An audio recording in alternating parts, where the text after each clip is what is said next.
Okay चलिए हमने इसका खाली दूसरा सेशन बना लिया, बाकी लर्न करेंगे तो हम इसी सेशन के अंदर, ठीक है। तो नेक्स्ट पॉइंट हेडिंग डाल दीजिए, vegetative reproduction in plants, plants plants only and only plants. What is mean by vegetative?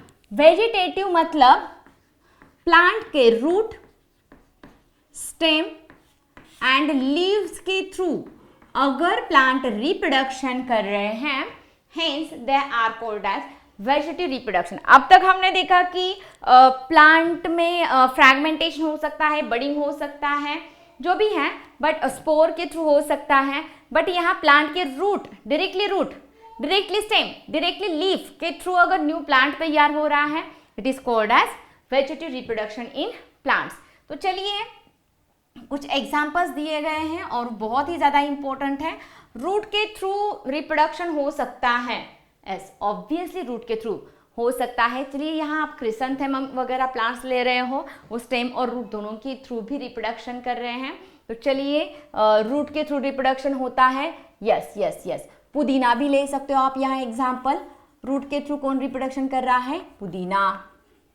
Suckers, okay वो स्टेम के मॉडिफिकेशन में आते हैं, ठीक है। देन सकर्स,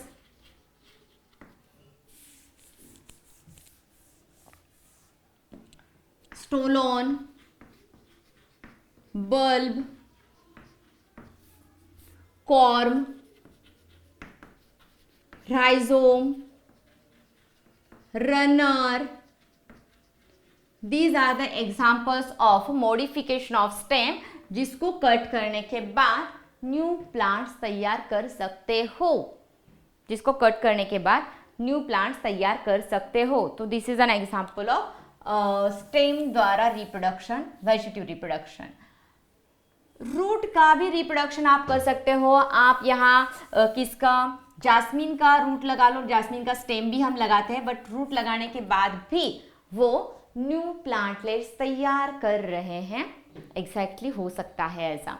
नेक्स्ट लीव्स में बेस्ट एग्जांपल ब्रायोफाइलम, ब्रायोफाइलम, और एक एग्जांपल बार बार पूछा जाता है कलैंचो। कौन सा? कलैंचो ऑल्सो रिप्रोड्यूसेस बाय लीफ। तो चलिए ब्रायोफाइलम लीफ आप सभी ने होप्सो देखा होगा, इस तरह से कुछ होता है, एग्जैक्टली नहीं बट इस तरह से कुछ होता है, ठीक है। और यहां से उसका न्यू बर्ड फॉर्म हो रहा है, ठीक है। It is called as a leaf के थ्रू रिप्रोडक्शन, लीफ के थ्रू उसका रिप्रोडक्शन हो रहा है। Root, stem and leaf, root, stem and their leaf, ठीक है। Then potato, sugarcane, banana, ginger, they are also reproduces by vegetative reproduction. Potato, sugarcane, banana, example दिए गए एनसीईआरटी में, वो सब भी एग्जाम्पल्स सॉरी, दालिया reproduces by vegetative part of plants. Next potato का ये वाला ट्यूबर, मतलब यहां से इस तरह से कुछ आई बर्ड कहा जाता है, इसे आई बर्ड के थ्रू क्या होता है, इसका रिप्रोडक्शन होता है। इट इज कॉल्ड एज, ये जो आई बर्ड, पोटैटो में कोई भी stem nodal and internodal part नहीं होता है, उसमें थोड़ा सा आपको एक ब्लैक कलर का स्पॉट नजर आता है, ब्लैक एग्जैक्टली होता है, बट चलिए वो जो होता है it is called as eye, और वो न्यू प्लांटलेट तैयार कर रहा है, it is called as apical bud भी इसे कहा जाता है, अपाइकल बर्ड। पोटैटो ट्यूबर ये किसका एग्जाम्पल है? ट्यूबर का। It is a modification, underground modification of stem. तो ये क्या कर रहा है, अपाइकल बर्ड के थ्रू न्यू प्लांटलेट, एक छोटा सा न्यू प्लांट तैयार कर सकता है। शुगर केन सभी ने देखा है, तो शुगर केन का पूरा प्लांट लगाना नहीं पड़ता है, तो यहाँ एक आई बर्ड होता है, इट इज, यहाँ क्या होता है, एक आई बर्ड। आप इतना खाली छोटा सा पार्ट लगा दो, वो क्या हो करता है, न्यू प्लांट को तैयार कर देता है, ठीक है। या टिश्यू कल्चर में, प्लांट टिश्यू कल्चर में इतना भी पार्ट लगाना नहीं पड़ता है, ये खाली आई वाला पार्ट आप टेस्ट ट्यूब में क्या कर दो, इम्प्लांट कर दो। चलिए अब बन गया आपका न्यू प्लांट, ठीक है। देन बनाना ट्री का भी राइजोम मतलब जो अंडर स्टेम और रूट के बीच का जो भी पार्ट होता है उसको आप टिश्यू कल्चर में लगा लो, वो भी न्यू प्लांट तैयार कर देगा। देन डहालिया एज इट से, इसका भी टिश्यू कल्चर टेक्निक के थ्रू आप इसका वेजिटेटिव प्रोपागेशन कर सकते हो। तो चलिए कुछ पार्ट्स में आपको दिखते हैं क्या नोडल या इंटरनोडल पार्ट नहीं है तो कोई बात नहीं है, वो आपको दिखाएंगे कि यहाँ कैसे बर्ड तैयार हो रहा है लीफ में, कलांचोबी भी वैसे ही होता है। तो this is the vegetative reproduction in respective plant. Terror of Bengal is called as, terror of Bengal किसको कहा जाता है? वाटर हाइसिंथ को कहा जाता है टेरर ऑफ बंगाल।